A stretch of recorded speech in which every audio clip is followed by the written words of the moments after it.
5 most important topics for every data science interview. The first one is overfitting and underfitting. To understand these concepts, just remember the names. The explanation is in the name itself. Overfitting is when the model has learned the patterns in the training data so well that it is unable to perform well on the unseen data. So what the model has done is it has overlearned the patterns in the data. So overfitting the data. And underfitting is when the model has hardly learned any patterns in the data and performs poorly both on the train as well as test data. So underfitting. Now when you explain these concepts, give some example. Like you can give example of a student preparing for exams.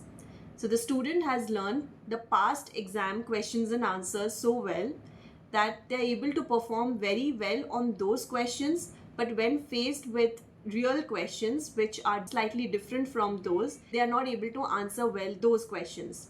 So learning the trained data, which is your past exam questions, very well, not able to perform well on the unseen questions. And underfitting is when a student has not prepared for the exam at all, so not able to perform well both on the past exam questions as well as on the real exam. Now this topic leads to the second most important topic, which is bias variance trade-off. Again, the meaning is in the name. Start with variance. Now variance means variation.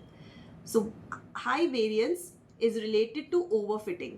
So like we said, overfitting is when the model has performed very well on the trained data and not able to perform well on the test data. So there is a high variation between the results on the training set and on the test set. So overfitting leads to high variance, and so underfitting leads to high bias. Now the goal is to find the trade-off between the two, to have a model that does not have a very high variance as well as not a very high bias. So this is the concept of bias variance trade-off. Now the question is that, okay, if this is the problem, what is the solution? Here you would then talk about topics of cross-validation, then regularization techniques like L1, L2 or ridge lasso regression, then whether it's possible to have a more diverse or a larger training data set or not. So these are all the solutions to the problems of overfitting and underfitting. So the ways to reduce this problem. You can explain these concepts in relation to your project. So you can give some examples and then how you used these concepts in your project. Now the third one is feature engineering. Again, here the meaning is in the name itself. Engineering new features. Now many times the training data would have features that on their own do not make any sense. Take date of birth for example. It is a date. Now how do you use this variable to understand the correlation with your target variable? Since it's not possible to use it in its raw format, you would transform it or engineer a new variable based on the date of birth, which is your age variable. Then you get an age which is in the form of a number, and then that becomes easy to find any correlation with your target variable and also feed it to your machine learning model. Here also the concept of categorical encoding comes into play. So even if you have categories, multiple categories in your data, how would the machine understand those text or categorical variables? In that case, you would need to transform them into numeric variables. You would use techniques like one-hot encoding, label encoding, or binary encoding.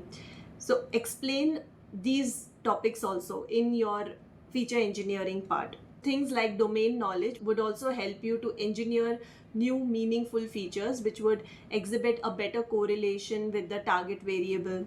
So things like this, one-hot encoding, domain knowledge, etc. would come into play in your feature engineering part. Then the fourth one and very important part is model evaluation metrics. Here you have multiple metrics for classification models, for regression models. The interviewer will not only want you to know what these metrics are, but also how they are calculated and which ones to use when. Like in case of classification problems, you would go ahead and explain accuracy, precision, recall, F1 score, AUC, ROC. All right. But then the question would be that if your data is very imbalanced, then would you use accuracy or not? And if your business problem, does it have more focus on identifying false positives or false negatives? Then in that case, would you use precision? Would you use recall or F1 score? What would you actually use? Again, in case of regression, you would go ahead and explain R squared, RMSE, MAE, etc. The understanding, the way of explaining these would be not only on their standalone basis, like what these are, but also how they are used practically and how you used them in your project. Which metrics did you use to identify your best model?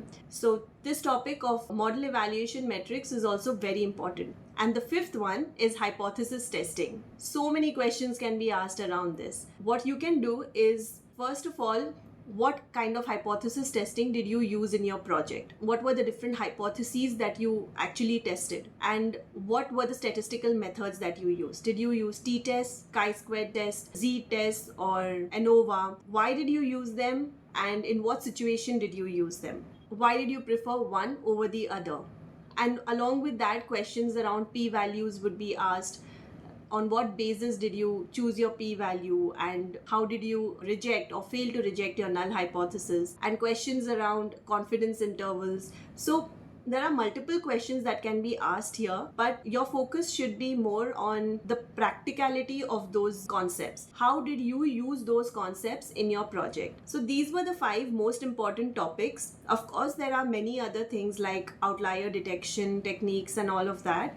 But when it comes to core machine learning, these 5 topics will be asked in almost all your interviews. Now, the main focus should be explaining all these concepts in relation to your project. In your project, how did you use these concepts? For example, the interviewer would ask you that, so you know the concept of overfitting. How did you identify whether your model has overfit the data or not? And here you would then go ahead and talk about, on your training set you found a lower error, and on the test set the error was very high. So this is one of the methods to identify that your model has overfit. When you're talking about these concepts, it's just not the theoretical meaning of these, but what the interviewer is trying to gauge is how well do you know these concepts in practice, like how would you apply these concepts in practice. And that's why explaining all these concepts in relation to your project is an amazing way to make the interviewer know that you understand these concepts very well. Alright, so that's it for this video. If you like all these tips and ideas in and around data science, do follow and subscribe to my channel. See you in the next one.